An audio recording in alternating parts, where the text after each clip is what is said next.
الحمد لله نحمده ونستعينه ونستغفره ونؤمن به ونتوكل عليه ونعوذ بالله من شرور أنفسنا ومن سيئات أعمالنا من يهده الله فلا مضل له ومن يضلل فلا هادي له وأشهد أن لا إله إلا الله وحده لا شريك له وأشهد أن محمدا عبده ورسوله أما بعد فإن خير الحديث كتاب الله وخير الهدي هدي محمد صلى الله عليه وسلم وشر الأمور محدثاتها وكل محدثة بدعة وكل بدعة ضلالة وكل ضلالة في النار.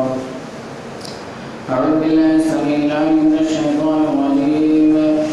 يا أيها الذين آمنوا اتقوا الله حق تقاته ولا تموتن إلا وأنتم مسلمون.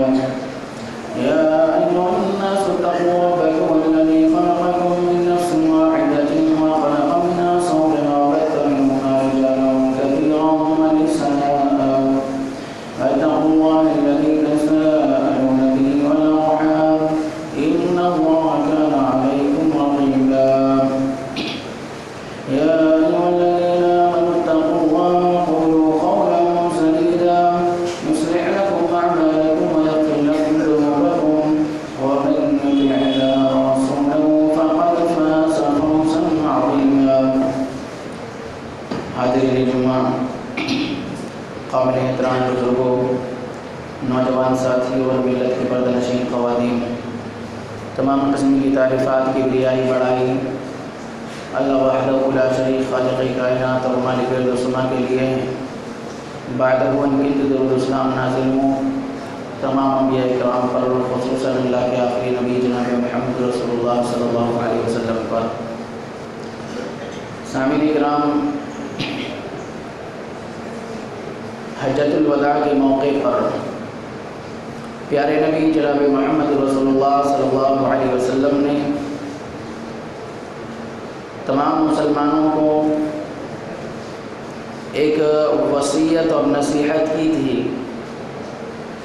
اور کہا تھا ترکت فیکم امرین لن تضلوا ما تمسکتم بہما کتاب اللہ وسنت رسولی، کہ میں تمہارے درمیان دو چیزیں چھوڑے جا رہا ہوں، اگر تم ان کو مضبوطی سے پکڑے رہو گے، ان پر عمل پیرا رہو گے، ان پر کاربند رہو گے، تو تم ہرگز گمراہ نہیں ہو سکتے. ایک اللہ تعالیٰ کی کتاب اور دوسری محمد صلی اللہ علیہ وسلم کی سنت. انہی دو چیزوں پر پیارے نبی جناب محمد رسول اللہ صلی اللہ علیہ وسلم نے ہم مسلمانوں کو چھوڑا تھا اور انہی پر عمل کرنے کی ہمیں تلقین کی تھی، وصیت کی تھی، نصیحت کی تھی. لیکن برا ہو ان لوگوں کا جنہوں نے اس مکمل دین میں جو پیارے نبی جناب محمد رسول اللہ صلی اللہ علیہ وسلم پر مکمل ہو چکا تھا اور اس دین کو پہنچانے کے لیے ہی اللہ تعالیٰ نے آپ صلی اللہ علیہ وسلم کو اس دنیا میں بھیجا تھا اور آپ نے اپنا حق ادا کر دیا، مکمل دین لوگوں تک پہنچا دیا. اسی حجۃ الوداع کے موقع پر تقریباً 1.25 لاکھ صحابہ اکرام کی موجودگی میں پیارے نبی جناب محمد رسول اللہ صلی اللہ علیہ وسلم نے خطاب فرمایا اور کہا، کیا میں نے اپنی رسالت کا حق ادا کر دیا ہے؟ میں نے اپنی ذمہ داری ادا کر دی ہے؟ اللہ تعالیٰ نے مجھے جو دین دے کر بھیجا تھا لوگوں تک پہنچانے کے لیے، کیا میں نے لوگوں تک وہ دین پہنچا دیا ہے؟ تو تمام صحابہ اکرام نے کہا تھا کہ ہاں اے اللہ کے نبی صلی اللہ علیہ وسلم، آپ نے اپنی رسالت کا حق ادا کر دیا ہے. پھر آپ صلی اللہ علیہ وسلم نے آسمان کی طرف شہادت کی انگلی اٹھا کر کے کہا تھا کہ اللہ تو گواہ ہے. یعنی پیارے نبی جناب محمد رسول اللہ صلی اللہ علیہ وسلم پر دین مکمل ہو چکا تھا اور آپ نے مکمل دین لوگوں تک پہنچا دیا تھا۔ اس کے باوجود بھی اہل بدعت نے، اہل خرافات نے اس دین کو مکمل نہیں مانا، بلکہ اپنی طرف سے بہت ساری چیزیں دین کے نام پر دین میں شامل کر دی اور کہا کہ یہ بھی دین ہے۔ امام مالک رحمۃ اللہ علیہ کہتے ہیں کہ جو یہ کہتا ہے کہ پیارے نبی جناب محمد رسول اللہ صلی اللہ علیہ وسلم کے بعد کسی اور کی کہی ہوئی بات بھی دین ہے، تو وہ اللہ کے نبی جناب محمد رسول اللہ صلی اللہ علیہ وسلم پر بہتان لگاتا ہے، الزام لگاتا ہے کہ آپ پر دین مکمل ہو چکا تھا سورہ مائدہ آیت نمبر 3 کی روشنی میں، لیکن آپ نے دین مکمل نہیں لوگوں تک پہنچایا۔ یہ چیز بھی دین تھی، یہ پیارے نبی صلی اللہ علیہ وسلم نے ہم تک نہیں پہنچائی، گویا کہ وہ پیارے نبی صلی اللہ علیہ وسلم کو خائن تصور کرتا ہے کہ آپ نے خیانت کی، دین میں یہ بھی چیز شامل تھی اور آپ نے ہم تک یہ چیز نہیں پہنچائی۔ تو اس طرح سے اہل بدعت نے بہت ساری چیزیں دین کے نام پر دین میں شامل کر دی، اور افسوس کی بات ہے کہ رمضان المبارک کا یہ عظیم مہینہ جو برکتوں کا مہینہ ہے، جو رحمتوں کا مہینہ ہے، جو مغفرت کا مہینہ ہے، جو جہنم سے آزادی کا مہینہ ہے، جو بدعتوں اور خرافاتوں سے بالکل پاک تھا، لیکن افسوس کہ اہل بدعت نے اس مہینے کو بھی بدعتوں سے پاک باقی نہیں رکھا۔ اس مہینے میں بھی ایک بدعت ایجاد کر لی، اور اس بدعت کا نام ہے الوداعی جمعہ یا جمعۃ الوداع، جس کے نام پر آج پورے انڈیا کے اندر جشن منایا جا رہا ہے، خوشیاں منائی جا رہی ہیں۔ وہ اہتمام جو عید الفطر کے موقع پر ہونا چاہیے تھا، عید الفطر کو وہ اہمیت نہ دے کر کے اس جمعہ کو اس سے بڑھ کر کے اہمیت دی جا رہی ہے۔ نئے نئے کپڑے، نئے نئے پکوان، نئی نئی خوشیاں، اور افسوس کی بات یہ ہے کہ آج کے دن لوگ یہ تصور کرتے ہیں کہ جس قدر دور جائیں گے جمعہ پڑھنے کے لیے اسی قدر زیادہ ثواب ملے گا۔ تو اسی پر عمل کرتے ہوئے لوگ نہ صرف شہر کی دور دراز مسجدوں میں جاتے ہیں، بلکہ شہر سے باہر بھی لوگ تشریف لے جاتے ہیں۔ بعض لوگ آج دلی بھی گئے ہوں گے جمعہ پڑھنے کے لیے کہ آج زیادہ ثواب ہے۔ اس طرح کا تصور ہمارے ذہنوں میں بٹھایا گیا اور اس جمعہ کو تہوار کے طور پر منایا گیا۔ یہ جمعہ ایک عبادت کا دن ہے، یہ ہفتے کی عید کا دن ہے، اور ہر جمعہ کو وہی اہمیت، وہی فضیلت حاصل ہے جو سال کے یا رمضان کے بقیہ جمعوں کو فضیلت حاصل ہے۔ اس جمعہ کی الگ سے کوئی اہمیت اور فضیلت نہیں ہے۔ یہ جمعہ پیارے نبی جناب محمد رسول اللہ صلی اللہ علیہ وسلم کی زندگی میں بھی آیا، یہ جمعہ صحابہ اکرام کی زندگی میں بھی آیا، خصوصاً خلفائے راشدین کی زندگی میں بھی آیا۔ یہ جمعہ ائمہ مجتہدین یعنی امام ابو حنیفہ، امام مالک، امام شافعی، امام احمد بن حنبل کی زندگی میں بھی آیا، اور دیگر ائمہ اکرام کی زندگی میں بھی آیا، سلف صالحین کی زندگی میں آیا، تابعین اور تبع تابعین کی زندگی میں آیا، لیکن کسی سے بھی اس جمعے کا خصوصی اہتمام ثابت نہیں ہے۔ پوری تاریخ اٹھا کر کے دیکھ لو، پوری شریعت اسلامیہ کھنگال کر کے دیکھ لو کہ شریعت میں اس جمعہ کی الگ سے کوئی اہمیت ہو، کوئی فضیلت ہو، یا کوئی الگ سے اہتمام کرنے کا کوئی رواج ہو، ایسا آپ کو شریعت میں نہیں ملے گا۔ تو اس کا مطلب یہ ہے کہ اس جمعہ کا یا اس تصور کا جو آج ہندوستانی ماحول میں جمعہ کو حاصل ہو گیا ہے، شریعت سے کوئی لینا دینا نہیں ہے۔ اور پیارے نبی جناب محمد رسول اللہ صلی اللہ علیہ وسلم نے فرمایا کہ من عمل عملا لیس علیہ امرنا فہو رد۔ مسلم شریف کی 1718 نمبر کی روایت ہے کہ جس کسی نے کوئی ایسا عمل کیا جس پر ہماری مہر نہ ہو، جو ہمارے طریقے کے مطابق نہ ہو، جو ہمارے طریقے کے خلاف ہو، تو وہ عمل کتنا اچھا کیوں نہ ہو، کتنی جانفشانی کر کے کیوں نہ کیا گیا، کتنی محنت اور مشقت کر کر کے کیوں نہ کیا گیا ہو، کتنا پیسہ خرچ کر کے کیوں نہ کیا گیا ہو، اگر اس پر پیارے نبی جناب محمد رسول اللہ صلی اللہ علیہ وسلم کی مہر نہیں ہے، وہ نبی کے طریقے کے خلاف ہے، تو وہ عمل مردود ہے، ناقابل قبول ہے۔ اسلام کی یہ خصوصیت ہے کہ اس میں کوئی بھی عمل، کوئی بھی نیکی بغیر دلیل کے نہیں ہے۔ نیکی وہی ہو سکتی ہے جس کے مطابق دلیل موجود ہو، اور جس عمل کے مطابق دلیل شریعت میں موجود نہ ہو وہ عمل نیکی کبھی نہیں بن سکتا۔ وہ گناہ تو بن سکتا ہے لیکن نیکی نہیں بن سکتا۔ تو آئیے اس کا معنی مفہوم تھوڑا سا سمجھتے ہیں۔ وداع کا معنی ہے گزرنے والا جو کبھی واپس نہ آئے۔ تو آپ اس اعتبار سے سوچیں، کیا رمضان کے جو 3 جمعے گزر گئے کیا وہ واپس آئیں گے؟ واپس آئیں گے؟ تو پھر ہر جمعے کو کیوں نہیں الوداع منایا گیا؟ کیوں ہر جمعے کو الوداع نہیں کہا گیا؟ کیا رمضان کے وہ 25 روزے جو گزر گئے یا 26 روزے گزر گئے، کیا وہ ان میں سے کوئی واپس آئے گا؟ کیا کوئی اب آنے والے دن میں 25واں روزہ رکھ سکتا ہے، 26واں روزہ رکھ سکتا ہے؟ تو گویا کہ وہ بھی ودا ہو گیا۔ کیا زندگی کا گزرنے والا کوئی لمحہ واپس آئے گا؟ کیا زندگی کا گزرنے والا کوئی دن لوٹ کر کے آ سکتا ہے؟ کیا زندگی کا گزرنے والا کوئی ہفتہ واپس آ سکتا ہے؟ کیا زندگی کا گزرنے والا کوئی مہینہ واپس آ سکتا ہے؟ کیا زندگی کا گزرنے والا کوئی سال واپس آ سکتا ہے؟ گویا کہ زندگی کا ہر لمحہ، ہر گھنٹہ، ہر دن، ہر رات، ہر ہفتہ، ہر مہینہ، ہر سال کیا ہے؟ الوداع ہے، جو کبھی واپس نہیں آ سکتا۔ تو پھر اسی جمعہ کو کیوں الوداع کہا؟ لہذا یہ اہل بدعت کی کارستانیاں ہیں کہ ہر کہیں جہاں صرف اللہ اللہ چل رہا ہو وہاں بھی کسی نہ کسی کو بیچ میں گھسیڑنا ضروری ہے۔ لہذا ہمیں چاہیے کہ جس عمل کا ثبوت شریعت میں موجود نہیں ہے اس سے اپنے آپ کو دور رکھیں، اس سے اپنے آپ کو بچائیں۔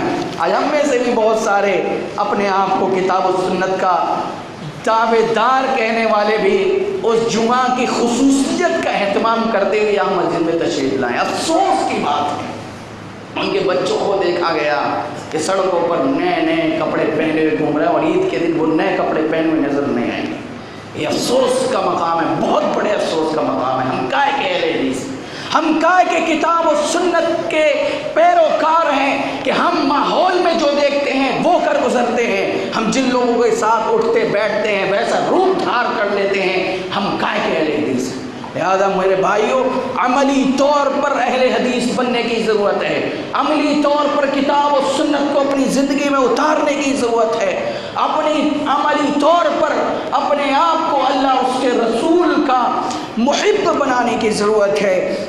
لہذا اب اس سلسلے میں اور کچھ نہ کہتے ہوئے عید کا موقع آ رہا ہے، اس تعلق سے کچھ گفتگو کرتا ہوں۔ صدقۃ الفطر کا تعلق عید سے بہت اہم ہے۔ بخاری شریف کی 1503 نمبر کی روایت ہے، عبداللہ بن عمر رضی اللہ تعالی عنہ کہتے ہیں فرض رسول اللہ صلی اللہ علیہ وسلم زکاة الفطر صاع من تمر و صاع من شعیر على العبد والحر والذكر والأنثى والصغير والكبير من المسلمين وأمر بها أن تؤدى قبل خروج الناس إلى الصلاة۔ عبداللہ بن عمر رضی اللہ تعالیٰ عنہ کہتے ہیں کہ اللہ کے نبی جناب محمد رسول اللہ صلی اللہ علیہ وسلم نے صدقۃ الفطر، 1 سا کھجور یا 1 سا جو ہر ایک بندے پر، چاہے وہ آزاد ہو یا غلام، چاہے وہ آدمی ہو یا عورت ہو، چاہے وہ چھوٹا بچہ ہو یا بڑا ہو، تمام کے تمام مسلمانوں پر، یہاں تک کہ نو مولود بھی اگر کوئی ہے اس کے اوپر بھی 1 سا غلہ فرض قرار دیا ہے اور حکم دیا ہے کہ اس فطرے کو عید کی نماز کے لیے نکلنے سے پہلے ادا کر دیا جائے، مستحقین تک پہنچا دیا جائے۔ تو لہذا اس دور میں کھجور وغیرہ یا جو وغیرہ غذا کے طور پر استعمال کی جاتی تھی، تو آج کے دور میں جو چیزیں بھی غذا کے طور پر استعمال کی جاتی ہیں، چاہے وہ آٹا ہو یا چاول ہو،